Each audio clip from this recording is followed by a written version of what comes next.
اعوذ باللہ من الشیطان الرجیم بسم اللہ الرحمن الرحیم۔ کیا ہوگا؟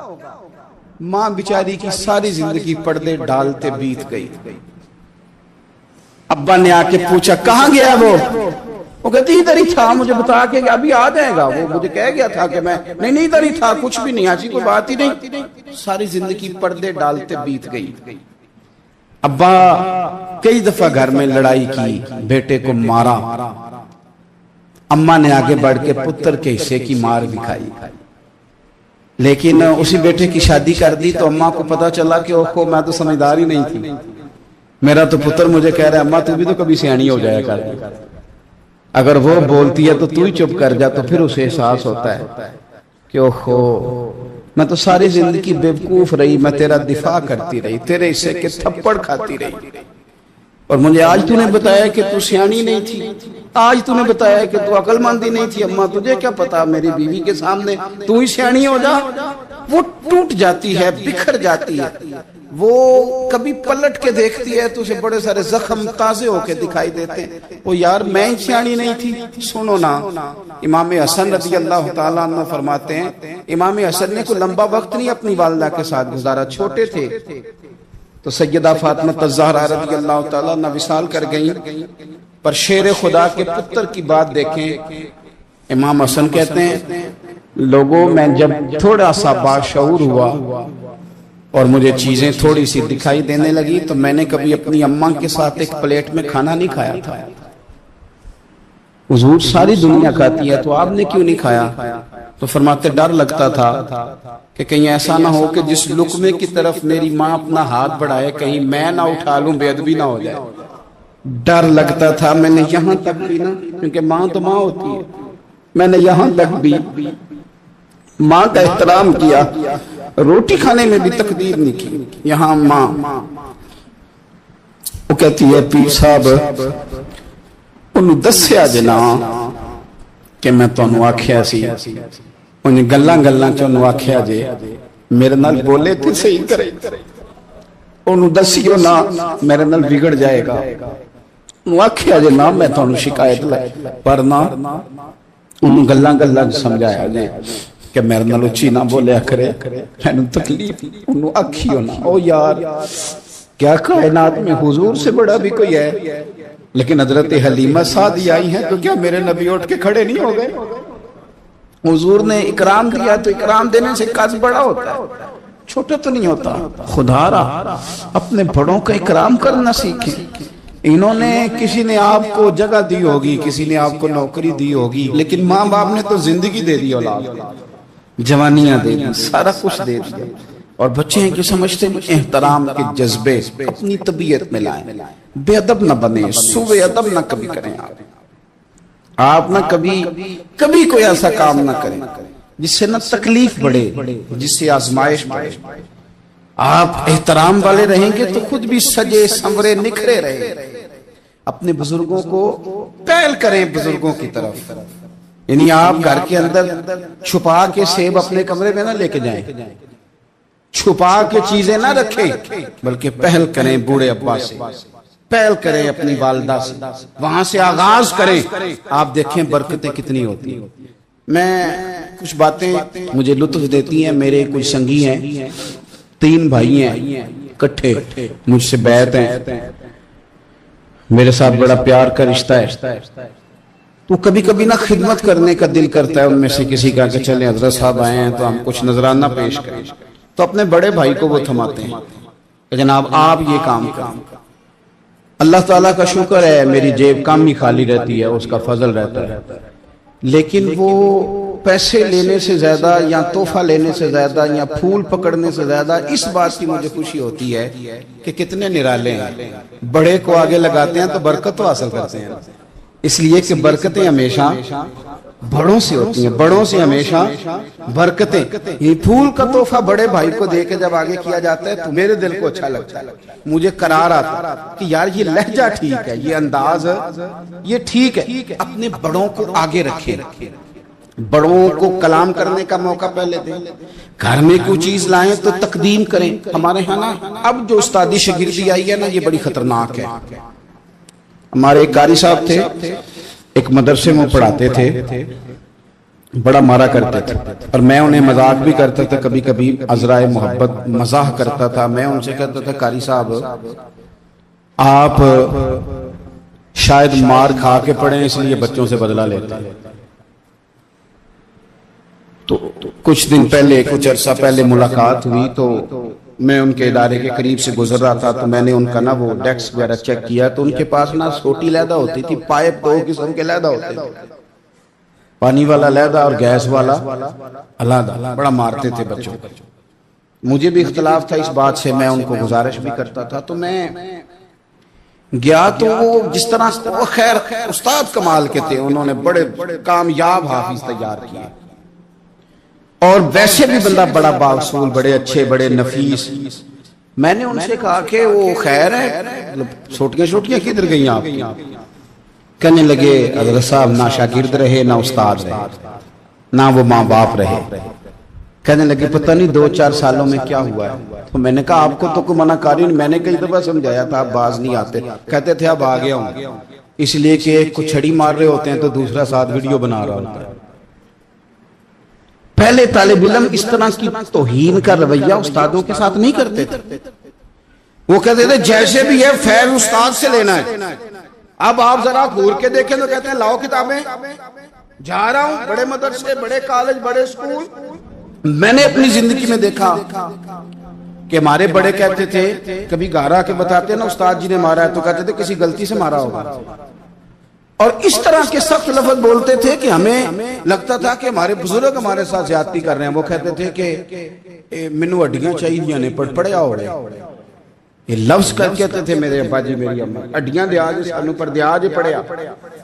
اب کیا ماحول ہے، ڈر آتا ہے، چے گھورتے ہیں۔ ان کی اماں آگے کہتی ہے تو 8,000 کا مولوی ہے، میرا 1.25 کروڑ کا بچہ ہے، تیری طاقت کیسی ہوئی چودھری کے بچے کو ہاتھ لگانے؟ اتنی تیری جرت کہ میں نے میرے بیٹے کو ہاتھ لگایا، کروں گی نا کل بندے اکٹھے تیری کراؤں گی چھوٹی مسجد سے، تو اتنی تیری طاقت کہ تو میرے بچے کو مارے۔ ہم نے نا پرموٹ کی چیزیں، پرموٹ۔ حضرت خواجہ حسن بصری رحمت اللہ علیہ فرمایا کرتے تھے ادب نہ ہو تو علم آ ہی نہیں سکتا، اس لیے کہ کتابیں رہنمائی کرتی ہیں، کتابوں کی ترجمانی تو استاد نے کرنی ہے۔ تو اگر آپ وہ احترام ہی نہیں ہے، وہ طبیعت ہی نہیں ہے، وہ ذوق ہی نہیں ہے، سیکھنے کا وہ خاص جذبہ ہی نہیں ہے۔ ہمارے اصحاب رحمت اللہ علیہ فرمایا کرتے تھے بہت سارے لوگ بڑے بڑے درویشوں کے پاس جا کے خالی آتے، حضور کیوں؟ فرماتے تھے اس لیے کہ کشکول سیدھا نہیں کرتے، پیالہ سیدھا نہ ہو تو خیرات آیا نہیں کرتے، ادب نہیں کرتے، احترام نہیں کرتے، پیالہ سیدھا نہیں کرتے۔ پیالہ سیدھا نہ ہو تو وہ تو جو دینا ہو وہ بھی نیچے گر جاتا ہے۔ احترام، ایک شخص نے نا حضرت سیدنا امیر معاویہ رضی اللہ تعالیٰ عنہ سے کہا کہ میں نے زیارت کرنی ہے حضرت امام حسین رضی اللہ تعالیٰ عنہ، مدینہ شریف جا رہا ہوں، میں نے ان کو پہلے دیکھا نہیں ہوا، تو مجھے بتائیے امام علی مقام رضی اللہ تعالیٰ عنہ کو میں کیسے پہچانوں گا؟ تو ابن عساکر دیکھیے گا حضرت امیر معاویہ رضی اللہ تعالیٰ عنہ فرمانے لگے تو مدینہ شریف جانا، ایک شخص لوگوں کے حلقے میں بیٹھ کے لوگوں کو دین پڑھا رہا ہوگا، مسجد نبی میں وہ چمکتا ہوا چہرہ لوگوں کو قرآن و سنت کی تعلیمات سے روشناس کر رہا ہوگا، اور فرمایا اس کے ارد گرد لوگ اس ادب سے بیٹھے ہوں گے کہ جیسے ان کے سروں پر پرندے بیٹھے ہوئے ہیں، ذرا حرکت کی تو پرندے اڑ جائیں گے۔ فرمایا جب وہ نورانیت والا ماحول تم دیکھو اور اتنے با ادب شاگردوں کے بیچ بیٹھی ہوئی ایک نورانی ہستی کو دیکھو تو سمجھ لینا وہی حسین ابن علی، وہی ہے امام علی مقام امام حسین، کہ جو اس احترام کے ساتھ لوگوں کو انہوں نے آداب سکھائے ہیں، اس طرح انہوں نے لوگوں کو سمجھایا ہے کہ ان کے شاگردوں کا یہ رنگ ہے کہ وہ تو سر نہیں ہلاتے کہ کہیں پرندہ نہ اڑ جائے۔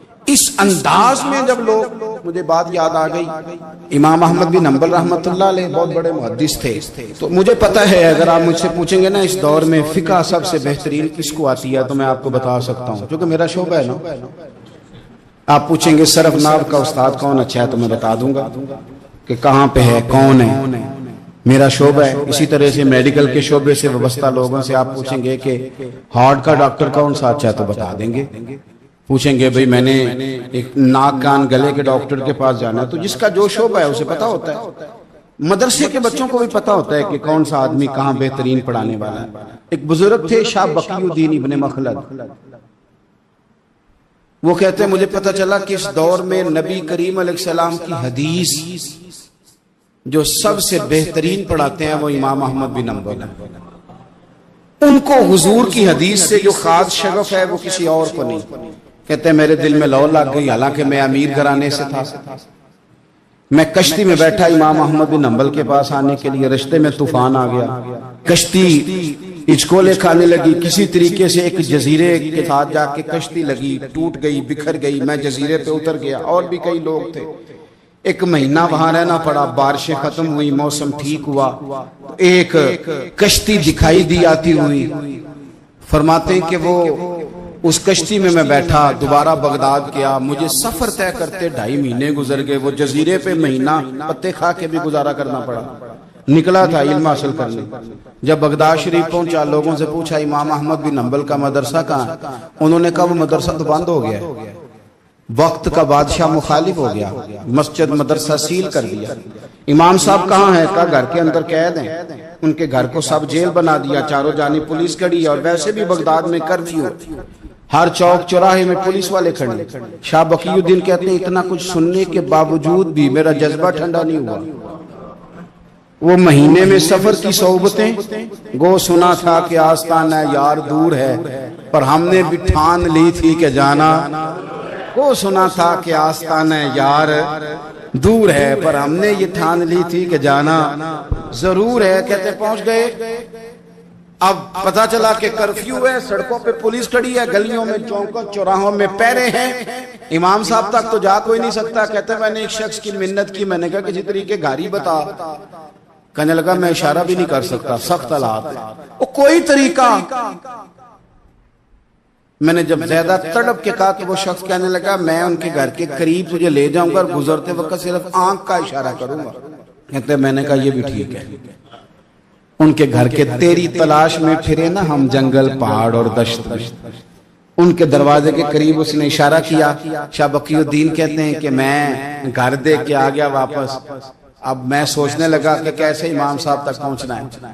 بڑی تجویزیں سوچی، بڑی تجویزیں، کام والا بن جاؤں، پھیری لگانے لگ جاؤں. پھر سوچا کہ اگر میں کچھ بیچوں گا ریڑی پہ رکھ کے تو کوئی خریدنے نکلے گا، کوئی نہیں نکلے گا. کس طرح کروں، کیا کروں، بڑی سوچیں. بالآخر میں نے طے کیا. اللہ اکبر. میں نے نہ کپڑے پھاڑ لیے، امامہ اتار دیا. فرماتے ہیں کہ ایک پیالہ مٹی کا خرید کے گلے میں رسی سے باندھ لیا، اور امام احمد بن حنبل کی 3 گلیوں پیچھے میں نے دروازہ دروازہ صدا لگانی شروع کی. فقیر ہوں، اللہ کے نام پہ لینے آیا ہوں. کہتے ہیں ایک ایک دینار مانگتے مانگتے مانگتے مانگتے آزم یار منون دی خاطر اساں کی پیس وٹائے. کہتے ہیں مانگتے مانگتے نا میں امام احمد بن حنبل کے دروازے تک آیا. امیر گھر کا بچہ تھا، بڑے پیسے جیب میں ہوتے تھے. امام کے دروازے پہ صدا لگائی کوئی ہے اللہ کے نام پہ دینے والا؟ کہتے ہیں وہ نور بھرا دروازہ کھلا. ایک گورے مکھڑے والا، سفید داڑھی والا، سونے امامے والا، چمکدار آنکھیں، نورانی شباہت. کہتے امام احمد بن حنبل باہر آئے اور جیسے ایک دینار میرے پیالے میں ڈالنے لگے تو میں نے ہاتھ چوم کے کہا سونیا تیرے قربان جاؤں، میں دینار لینے نہیں آیا، محمد عربی کی حدیثیں سننے آیا. کہتے امام کی بھی آنکھیں کھل گئی. کہنے لگے اس حال میں آزم یار منون دی خاطر سانکی کی پیس بٹائے. کہا حضور کیا کرتا، یہی ایک طریقہ رہ گیا تھا، میں تو کہاں سے چلا ہوں، کہاں پہنچا ہوں، کیا کروں. امام صاحب فرمانے لگے پھر میں بھی بڑے دنوں سے پریشان تھا، کوئی سیکھنے والا نہیں ملا، تم مل گیا. کہنے لگا حضور میں روز آ جاؤں فقیر بن کے، آپ جتنا چاہیں 2 4 5 منٹ میں مجھے حدیثیں سنا دیں، میں اگلے دن یاد کر آیا کروں. کہتے 2 سال لگ گئے. شاگرد کہاں ملیں گے ایسے، کہاں مرید ملیں گے. گزر گیا دور. کہتے ہیں کہ میں نہ ہر روز فقیر بن کے جاتا، 3 گلیاں پیچھے مانگنا شروع کرتا، کوئی شک نہ کرے۔ 2 سال دروازے پہ جاتا، آگے پیالہ کرتا، امام 1 دینار ڈالتے اور مصطفیٰ کی حدیثیں سناتے۔ کہتے ہیں حالات بدل گئے، 2 سال کے بعد حکومت بدل گئی، امام کا مدرسہ بحال ہو گیا، رش ہو گیا۔ بادشاہ بڑا عقیدت مند تھا، جو نیا آیا اس نے بڑا کر کے ادارہ بنا کے دیا۔ جس دن میں گیا تو رش لگا ہوا تھا۔ کہتے ہیں حالات بدلے تو ہم نے بھی کپڑے بدلے، ہم نے بھی کپڑے بدلے، ہم نے بھی دوبارہ سے دستار باندھی۔ اور کہتے ہیں بڑے لوگ بیٹھے ہوئے تھے، میں جب داخل ہوا نا تو امام اٹھ کے کھڑے ہوئے۔ آپ فرمانے لگے پتر ادھر آ، تو آگے آ کے بیٹھ، لوگ دین سیکھنے آتے ہیں، تو فقیر بن کے مانگنے آیا تھا، اور میں بھی باقیوں کو پڑھایا کرتا تھا، تجھے میں دیا کرتا تھا، اور اب باقی پڑھا کریں گے، تجھے دیا جائے گا، اور آج تجھے سینے سے نکال کے دیا کروں گا۔ زمانے بدل گئے، حالات بدل گئے، وہ شخص چلا گیا، کون حکمران تھا کون نہیں تھا، لیکن استاد شاگرد کے ادب کی داستان قیامت تک باقی رہے گی۔ یہ قیامت، جب طبیعتوں میں احترام ہوتا ہے، جب ادب ہوتا ہے۔ آپ کو پتہ ہے نبی پاک صلی اللہ علیہ وسلم کو یہ ادب کتنا پیارا ہے؟ نبی پاک علیہ السلام اس احترام کے جذبے کو کتنا پسند کرتے ہیں۔ اللہ کے پیارے رسول صلی اللہ تعالی علیہ وسلم اس جذبہ احترام سے کتنے راضی ہوتے ہیں۔ حضور کس قدر زیادہ چاہتے ہیں کہ میری امت ادب والی بنے۔ نبی پاک علیہ السلام ادب والے لوگوں کے بارے میں اتنے راضی ہیں، اتنے راضی ہیں، اتنے خوش ہیں، حضور اتنا نوازتے ہیں۔ میں نے یہ حدیث پڑھی تو یوں لگا کہ جیسے روح وجد کرنے لگی ہے۔ بہقی میں امام بہقی نے لکھی ہے، اللہ کے پیارے رسول علیہ السلام فرماتے ہیں جو چھوٹے پر شفقت کرے اور بڑے کا احترام کرے، اللہ اسے جنت میں میری سنگت عطا فرمائے گا۔ یہ میرے قرب کا ذریعہ ہے، یہ چیز میرا قرب ملے گا۔ شرط یہ ہے کہ ادب والے بن کے، احترام والے بن کے، کبھی بھی سوء ادب نہ کریں، کبھی کسی مقام پر بے ادبی نہ کریں، آپ اپنا ذائقہ کبھی تبدیل نہ کریں۔ امام احمد بن حنبل لکھتے ہیں وضو کر رہے تھے، ایک شخص کہتا ہے میں نے ساری زندگی گناہوں میں گزار دی تھی، تو امام صاحب نا وضو کر رہے تھے جھیل پر بیٹھ کے، تو جھیل اس طرح ہوتی ہے، پہاڑ ہیں، اوپر کو پانی نیچے آ رہا ہے، تو کہتے ہیں امام صاحب نیچے بیٹھ کے وضو کر رہے تھے، تو میں اوپر بیٹھ کے نا وضو کر رہا تھا یا پانی پی رہا تھا، تو میں نے دیکھا کہ اتنے بڑے امام نیچے ہیں۔ کہتے ہیں میں نا میرے دل میں خیال ہے یار میں ساری زندگی غلط کاموں میں گزاری ہے، پر جو بھی ہے یہ رسول اللہ کے دین کے عالی ہے۔ کہتے ہیں وہ حضور کے دین کی عزت کرنے کے لیے میں اوپر سے اٹھا آ کے نا، تو میں تھوڑا پیچھے جا کے نیچے بیٹھ گیا، جو میری حاجت تھی، پانی پینا تھا یا منہ دھونا تھا، میں وہ کرنے لگا۔ کہتے ہیں امام صاحب نے بھی یوں نظر میری طرف دیکھی، پتہ نہیں انہوں نے کیا دعا دی کہ رب نے مجھے توبہ کی توفیق عطا فرما۔ میں اللہ کے فضل سے اللہ نے میرا دل موڑ دیا، اور میں رب کریم کی بارگاہ کی جانب میری توجہ ہو گئی، خدا نے مجھے اس ادب کی برکت سے اپنی بارگاہ کی طرف اللہ تبارک و تعالی نے مجھے موڑ لیا۔ بے ادبی تو بندے کو کفر تک لے جاتی ہے، بے ادبی تو کفر تک لے جاتی ہے۔ اگر بندہ بے ادب ہوتا ہوتا اللہ رسول کی بے ادبی تک پہنچ جائے تو دور نکل گیا، لیکن یہاں باقاعدہ بے ادبی کو پروموٹ کیا جا رہا ہے۔ کبھی بھی بے ادب نہ بنے، ادب والے رہیں، ادب والے بن کے جئیں، ادب والے بن کے دنیا سے جائیں۔ وہ درویش نے کہا تھا کہ بے ادباں مقصود نہ حاصل، نہ درگاہ ٹوئی، بانج ادب دے محمد بخشا، توڑ نہیں چڑھیا کوئی۔